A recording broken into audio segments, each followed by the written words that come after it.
YouTubers? Today we're going to talk about the Work Tuff Gear Puzon Wilderness Bowie. This is specifically the 9-inch model designed by leather crafter Dave Puzon. We'll talk a little bit about the sheath and then I'll talk a little bit about the knife. It is obviously, it's Kydex, it's monstrous, its retention is fantastic. You can shake this thing all day long.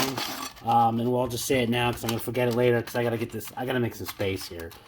It's a great sheath. All sorts of mounting holes. This kit does come with some straps that you can actually wear over your shoulder, so you could wear it up or down. Like I said, this is going to retain it well. It also has a full tech lock to boot and great hole pattern here for managing that. I'm going to get that out of the way, but consider that massive sheath a strength, very much so. This knife has a 10.2-inch blade. And that's basically from the butt here, or the front side of the handle, all the way to the tip. But it does have 9.25 inches of sharpened edge. And one thing I just want to point out, because again, I'm going to forget about it, but I loved it. They actually knocked this down so that when you're moving up to the choil, very often knife blades don't have just a little bit of a nicking of that kind of work down. So if you run into it, you cut yourself.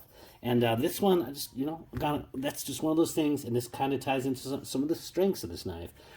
Again, we'll go back to the details of this knife. Oh, how low I got to go. I'll just put it down here. This knife is 10.2-inch blade, 9.25-inch sharpen of SK85 high carbon steel. It's also known as SK5. Previously, it's a Japanese steel. High carbon, definitely not a stainless, but I will say I kind of didn't overly, dry this one off always. And treat it super well, and it never rusted, so it got no rust spots. For me, it seemed like it was at least semi-stainless. It weighs 1 pound 11 ounces, 2 pounds 3 ounces with the sheath. So it's a hefty sheath. Obviously, to hold all of this and to get that such great retention, it's going to require a lot of that. So not a big deal. This knife prices at $260, which I think is a very fair price. It comes with, I already talked about all the accoutrements to go ahead and carry this thing, and that really is good. I was actually really surprised it came with a full-size tech lock, because that's like a, I don't know, $15 item just kind of thrown in.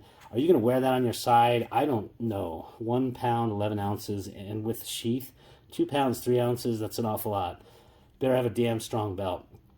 As far as some comparables or alternatives, I don't have a whole lot in this range. What I do have though is the Tops Storm Vector. I'll go ahead and link the review to this knife up there. And it's, this is roughly about a $220 knife. It's a Saks, definitely a different kind of a use case. It's a little bit, it's a great chopper, but it was kind of unifunctional in terms of that, those capabilities. But, there's also, I have this is the TM Hunt M18. This is definitely a much more multifunction. However, this is a custom, and this knife goes for $585. This is one of those that could be your one and only blades. It can chop, it can cut, you can do all sorts of wood processing, you can hunt.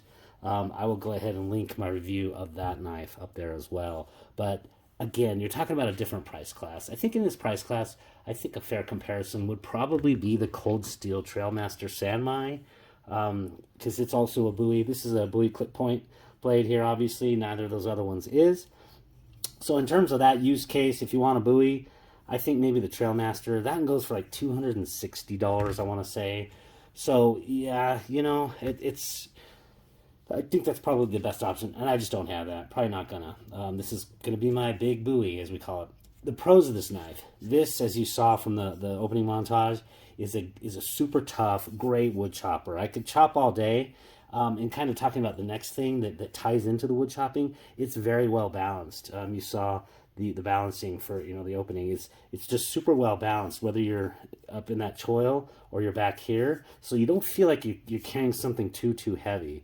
It doesn't really let you go back too far because you have this big swell back here.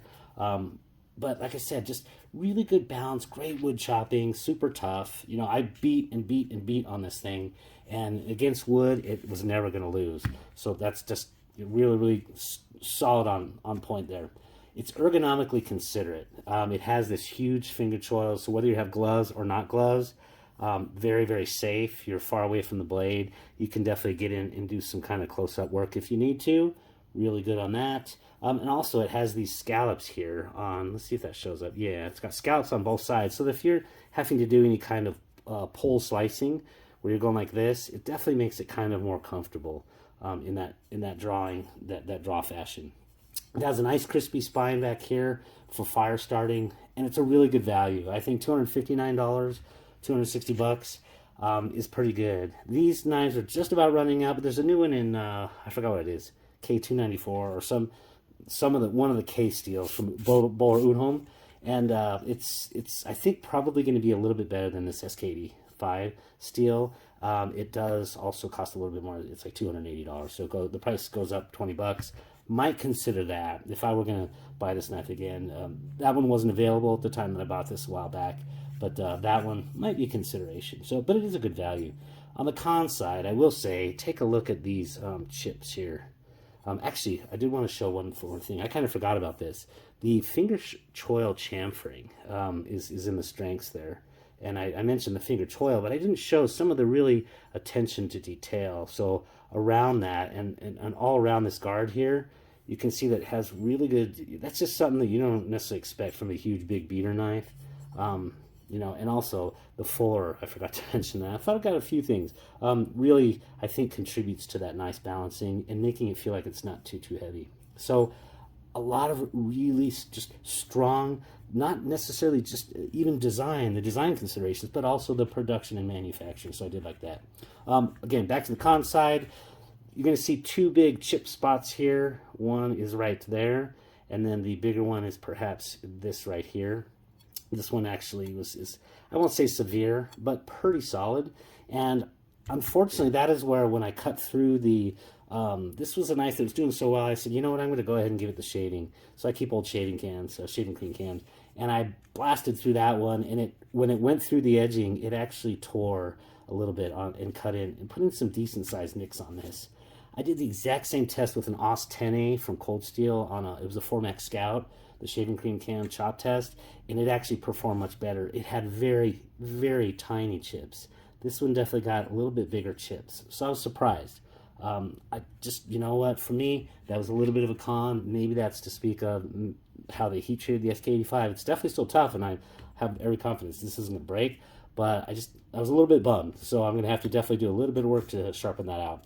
Not a huge deal, but a con.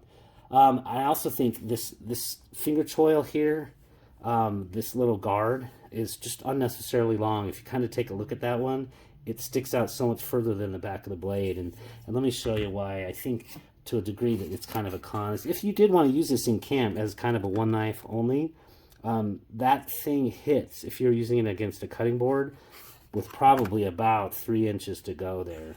You know, so imagine this is your cutting board and you're kind of looking at that. It's going to hit your cutting board, and you don't really get any use of the back half of your knife. So you would have to do all of your slicing on the front side. Huge deal? No. Again, could I just chop that off with a Dremel? If I decide to actually keep and use this in a whole lot more, I probably will.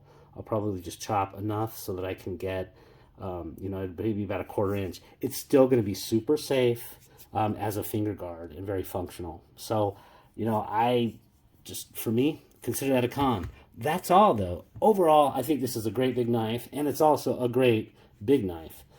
It's very functional. It was fun to use. I loved taking this to camping, and everybody kind of enjoyed chopping with it. It's just so much fun to chop, split wood, do whatever you need to in that context.